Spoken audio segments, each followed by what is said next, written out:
There is a room in Las Vegas with no clocks, no windows, no straight line to the exit. The carpet under your feet is a violent swirl of reds and golds, so ugly it's almost aggressive. And that's not a mistake. It's engineering. Loud carpet keeps your eyes up, off the floor, on the machines. The lighting never changes, so your body never learns whether it's 2 in the afternoon or 4 in the morning. The drinks are free, and they arrive fast, because a person who is slightly loosened up plays longer. Every single element of that room was designed by people who studied human beings the way an engineer studies load-bearing walls. And here's the part that should genuinely unsettle you. That room isn't in Nevada anymore. It got compressed, digitized, and slipped into your pocket. And unlike the real casino, this one wakes you up at 9 p.m. with a notification. Let me tell you how the trap was built, and then let me show you where it is living now. Part 1. The playing field. In the 1990s, a man named Bill Friedman wrote what is essentially the Bible of casino design. Friedman wasn't an academic sneering from a distance. He had run casinos, and he had gambled, heavily. He studied dozens of properties on the Strip and asked one question: why do some casinos make money hand over fist while nearly identical ones bleed out? His conclusions became legend. Low ceilings, so the space feels intimate rather than intimidating. Machines immediately visible from the entrance. No grand empty lobby, because empty space is dead space. Winding, segmented pathways instead of open halls, so you're never standing in one place able to see the whole room and think, right, I'm done. And crucially, no landmarks. No clocks, no windows, no view of the sky. Strip it away every reference point a human uses to know when to leave, and people simply don't. Then, in 1998, a designer called Roger Thomas did something heretical. Working with Steve Wynn on the Bellagio, he threw the rulebook out. He raised the ceilings. He put in skylights, gardens, natural light, real art. Instead of a cave, he built a playground. A place so beautiful you felt like a better version of yourself just for standing in it. And the industry watched, waiting for it to fail. It didn't. The Bellagio printed money. Because Thomas had understood something Friedman hadn't. You don't only trap people by disorienting them. You can also trap them by making them feel elevated, like a person who belongs in a room this gorgeous, and a person like that can afford another 100 at the table. Two opposite philosophies. One shared goal. Extend time on device. Remember that phrase, time on device. It's not my phrase, it's theirs. And while I'm here, let me kill a myth, because you've heard it and it's not true. Casinos do not pump extra oxygen onto the floor to keep you awake. It's a Hollywood invention. It would be a fire hazard of insane proportions, and it doesn't happen. The real methods are so much more sophisticated than that. They don't need to drug you. They just need to understand you. Part 2. The machine that learns you. Walk past the tables and you'll find where the money actually is. Not the poker rooms, not roulette wheels, the slot machines. In most modern casinos, they generate the overwhelming majority of revenue. And the modern slot machine is one of the most refined behavioral devices ever built. Here's the core of it. Your brain does not release dopamine mainly at the reward. It releases it in anticipation of a reward, and it goes absolutely wild when the reward is unpredictable. Psychologists call this a variable ratio schedule, and it is the single most powerful reinforcement pattern known. It is the reason you check your phone 40 times a day. Sometimes there's something there. Sometimes there isn't. That sometimes is the hook. Now layer on the near miss. 2 cherries land, the third slides just past. You didn't win. You lost. But brain imaging studies have shown that near misses light up reward circuitry in a way that resembles winning, and they make people keep playing longer than a clean loss does. Designers know this. Real weightings can be arranged so near misses appear far more often than random chance would ever produce. You are being shown almost victory on purpose.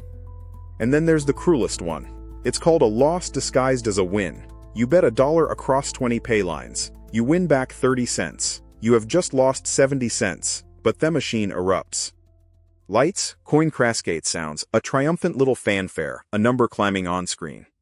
Your body responds physiologically as though you won. Researchers have measured it. Skin conductance, heart rate, the arousal is real. You are being trained to feel good about losing money. Do that a few hundred times an hour, and something in you stops keeping score. The anthropologist Natasha Dow-Schull spent 15 years studying Las Vegas machine gamblers, and she found something the industry never advertises. The heavy players she interviewed mostly weren't chasing a jackpot. They were chasing what they called the zone, a trance-like state where the outside world, the bills, the divorce, the diagnosis, the job, dissolves, and there is only the rhythm of the button.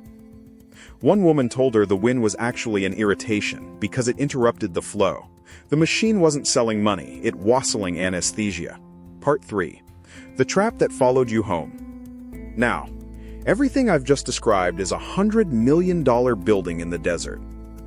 So let's talk about the version in your pocket, and let's talk about Daniel.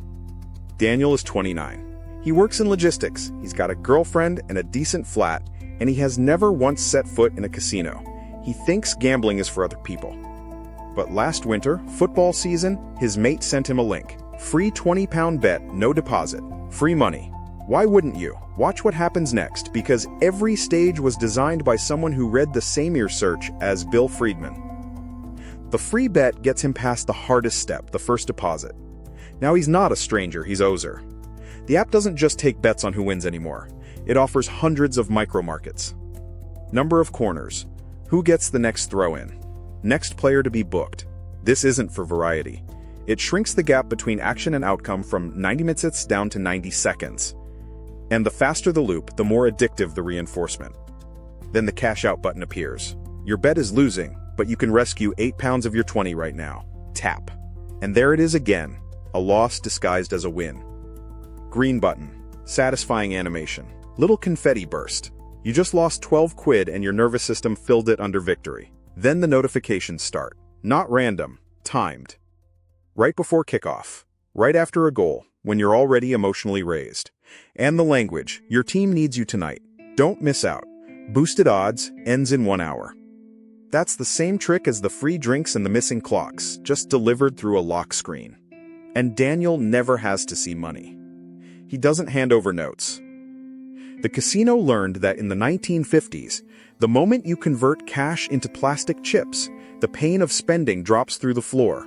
Your app does the same thing with your balance and a saved card. It's not money on the screen. It's a number. Numbers don't hurt. 6 months later, Daniel is checking odds in the bathroom at work. He hasn't lost his flat. He hasn't hit rock bottom. That's exactly why nobody noticed. He just quietly bleeds a few hundred a month into a machine that is measuring his response times, his redeposit patterns, and the precise hour at which he is most likely to say yes.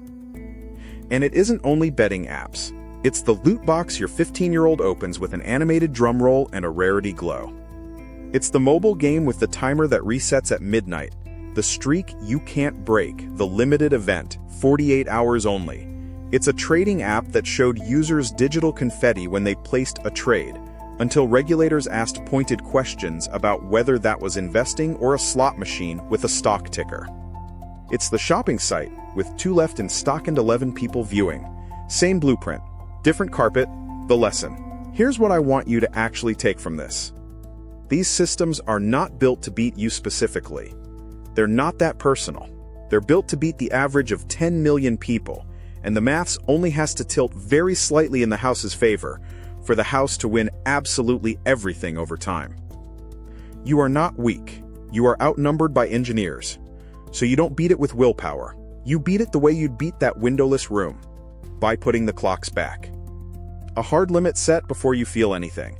Notifications off, because 3 of 4, that's the tap on the shoulder. Card removed, so a real decision has to happen. And one honest question, asked out loud when the little animation goes off. Did I actually just win, or did they just make losing feel good? The casino's greatest invention was never the game. It was the room, and the room found your pocket. The only real move left is to know exactly when to stand up and walk out of it. Now, I want to know something. Which one of these got you? The near miss, the cash out button, the streak you couldn't break, or the notification that always seems to arrive at exactly the wrong moment? Drop it in the comments. I read them, and honestly, the comment section on these videos is where the real stories come out. Somebody down there is about to describe your own habit better than you ever could. And if this changed the way you look at the phone in your hand, even slightly, hit that like button. It genuinely is the only reason videos like this reach the people who need them, instead of getting buried by the algorithm. Subscribe if you want more of these, because next time we're going somewhere brighter and somehow worse. A supermarket, where the milk is at the back, the trolley is deliberately too big, and the music is slowed down to a specific tempo so you walk more slowly past the expensive shelves. The room found your pocket. It also found your fridge. I'll see you there.